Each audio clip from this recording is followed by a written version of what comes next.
¿Oyes? Estoy seguro que te molestaría y de inmediato le cambiarías de estación si yo te digo que voy a hacer un examen radial de historia. Ciencia tan aburrida, ¿no es cierto? ¿Cómo te fue a ti con la historia, con Doña Historia? En tus primarios, secundarios, preparatorios. En profesional la historia ya se olvidó. En tu formación escolar, ¿cómo te fue con Doña Historia? Cosa más aburrida. ¿Por qué? Porque nos enseñan que es un manojo de fechas, un montón de nombres, y qué sé yo. Algo así como tratar de memorizar la sección amarilla. Inútil. Y con eso de que lo que no es útil no sirve, y por útil se presiente todo aquello que nos sirve para ganar 2 o 3 pesos más. La historia resulta ser totalmente inútil. Así es que, por favor, no te alejes, no me dejes hablando aquí, solo, al aire. No voy a hacer ningún examen de historia. Simplemente a tratar de recontarte algunas. Todo tiene su historia. Podríamos responsabilizar de todo esto, y ya verás que es todo esto, a la muy respetable señorita Elisa Gómez. Podríamos decir también que doña Elisa Gómez fue una respetable dama porfiriana, lo cual ya nos sitúa a ti y a mí en los comienzos del siglo, épocas cuando queríamos ser franceses porque hemos querido ser tantas cosas menos lo que somos. Y Elisa, doña Elisa, tuvo la brillantísima idea de comprar un automóvil. Hay un escritor humorístico español, Wenceslao Fernández, que tiene una historieta que así se llama El hombre que compró un automóvil y que narra las vicisitudes de un burócrata madrileño para comprarse eso, un automóvil que va a acabar infelizándolo, siendo que él pensaba, como tú y como yo, que el automóvil es la pieza sine qua non de nuestra cotidiana y muy poco urbana felicidad. Elisa Gómez, doña, envió por el automóvil a la única parte en este país donde los vendían. La capital, claro está, donde más. Siempre ha sido un país tan centreño este. Siempre, según parece estar escrito en algún dogma, el progreso debe llegar por la capital y después a Cuautitlán. Y el automóvil llegó no por carretera, pues en aquellos tiempos no había tal, sino por tren. En aquellas épocas del tren porfiriano, la estación estaba situada allí en las inmediaciones del Templo de San Francisco, por esa que disquera avenida anchísima llamada 16 de septiembre. Y yo supongo que ahí llegó el flamante automóvil de doña Elisa. Y otro problema: nadie sabía manejar. ¿Qué hacer con aquel auto? Pues muy sencillo: uncirlo. Qué palabra, ¿verdad? Uncirle un par de bueyes y traerlo arrastrando de la estación, entonces algo alejada, a la ciudad. Así llegó, y antes de 1910, el primer automóvil a Guadalajara. Te digo, todo tiene su historia. Incluso las tragedias tienen eso, historia. Tú que eres muy bueno para la aritmética, que se te facilitan las sumas, restas, multiplicaciones y divisiones, las letras de cambio, que no las más o menos fijas, como estas, a las que yo me dedico, saca las cuentas, cerrando números. 1905, a la fecha en que estamos. Del primero a los tantos que hay. Hace un momento te decía aquello de que, por un extraño mandato siglo XXesco, el automóvil se ha convertido en la fuente primaria de felicidad del ser urbano. Sin auto, nada. Con auto, vivir feliz. ¿No es cierto?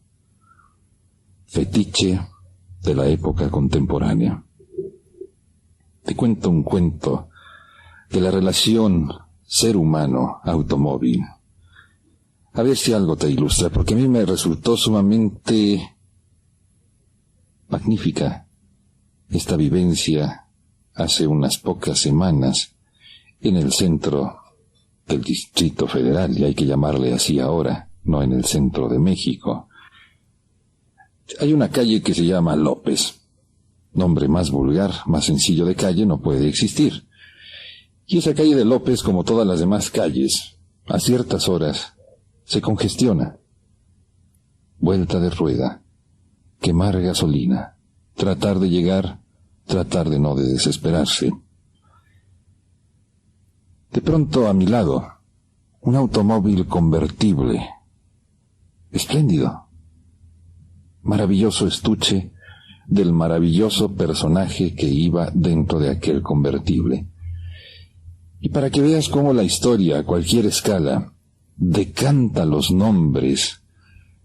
En un momento dado nadie entra con demasiados nombres a la historia, sino con las mínimas letras, porque la historia sabe mucho de economía del lenguaje. Dentro de aquel automóvil iba, y vas a saber de quién se trata, Jacobo. El egregio Jacobo. Para mí era un poco paradójico, resultaba contradictorio, el ver dentro de un convertible, expuesto a un público como ese gran cantador de las noticias o intérprete de las noticias cotidianas, cuya imagen aparece en ese otro fetiche siglo XXesco llamado el televisor.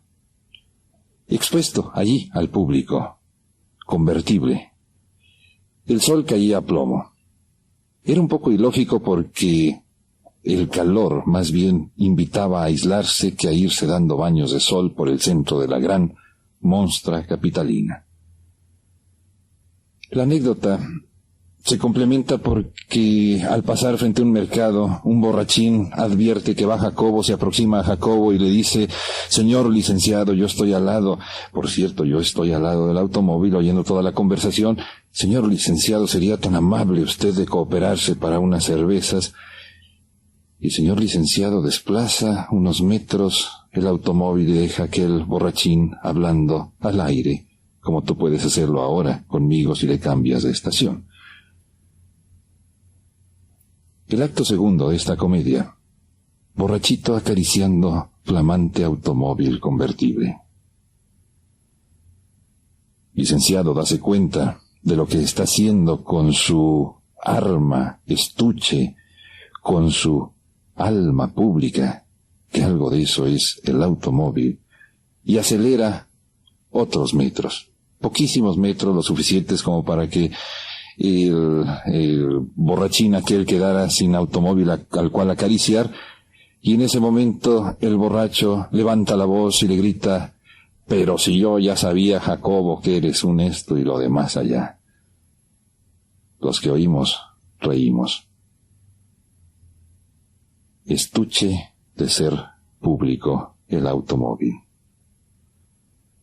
Una góndola exhibicionista por donde ese personaje que todos conocemos iba dando la cara al público, sin ambajes, diciendo una especie de: véanme, aquí voy, en este vehículo tan hermoso.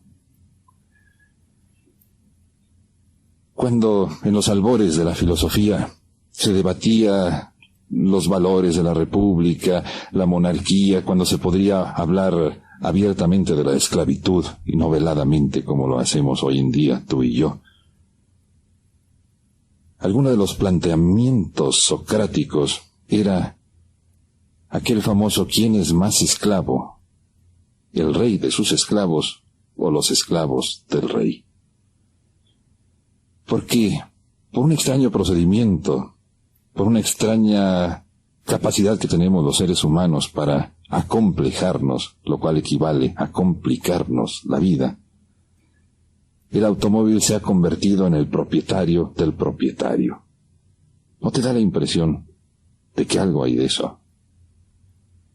No es el individuo el que le da valor al automóvil, sino esa pieza móvil la que le da plusvalía a quien en él va. ¿No te parece? Digo, ¿no te parece que hay algo de perverso en ese tipo de razonamientos? El hombre marca de coche, el individuo posesionado por la máquina. Y hasta ahí pues no hay mayor problema. El problema es cuando, en sentido estrictamente lógico, nos tendríamos que ir dando cuenta ya de que el inválido ser humano, el ser humano que es, y no te vayas a ofender porque así lo digo, un animal bípedo, ha perdido la carrera contra el automóvil. Elisa Gómez, comienzos del siglo, llega la primera máquina que ya no traía locomoción animal para desplazarse. Llega, aquí a Guadalajara. Qué sé yo, en 80 años, las ciudades han tomado otra dimensión y otra modulación, puesto que ya no están hechas para que las viva, las goce, las disfrute el ciudadano, sino para que las utilice el automóvil. Máquinas amplísimas, prodigiosamente complicadas desde el punto de vista mecánico. Año tras año, mejores y mejores automóviles. Pero esto vino a pervertir nuestro urbano y ciudadano sentido de convivencia. Es un poco una historia vivencial. En un momento dado, dejo de ver a Guadalajara por 3 años, qué sé yo, y cuando regreso la encuentro saturada, perfectamente poliinsaturada. El automóvil ya nos ganó la carrera. Qué sexenios aquellos cuando nuevas avenidas para los nuevos automóviles. Y ahora, lo que sigue es el entrampamiento, supongo yo, en aras de ese fetiche, de esa maravillosa herramienta felicitante, de esa máquina que iba a venir a simplificarnos la existencia y que ha hecho, en mucho, invivibles las ciudades. Ciudad para el automóvil que no para el ciudadano. El otro día, y te lo cuento tal cual, que al cabo me entiende lo que quiero decir. El otro día un amigo de una población de gran importancia en los Altos, Lagos de Moreno, me contaba cómo la bonanza se ha traducido en automóviles, y el resultado es que cuando todos sacan el automóvil, difícilmente se puede transitar por la ciudad. Una de tantas paradojas sigloventescas, hermoso siglo XX, en espera de respuesta. ¿Quién es dueño de quién? ¿El propietario del automóvil o el automóvil del propietario? El añejo planteamiento socrático modernizado. Oyes, yo soy Álvaro González. Este recuento radial, así se llama. Oyes.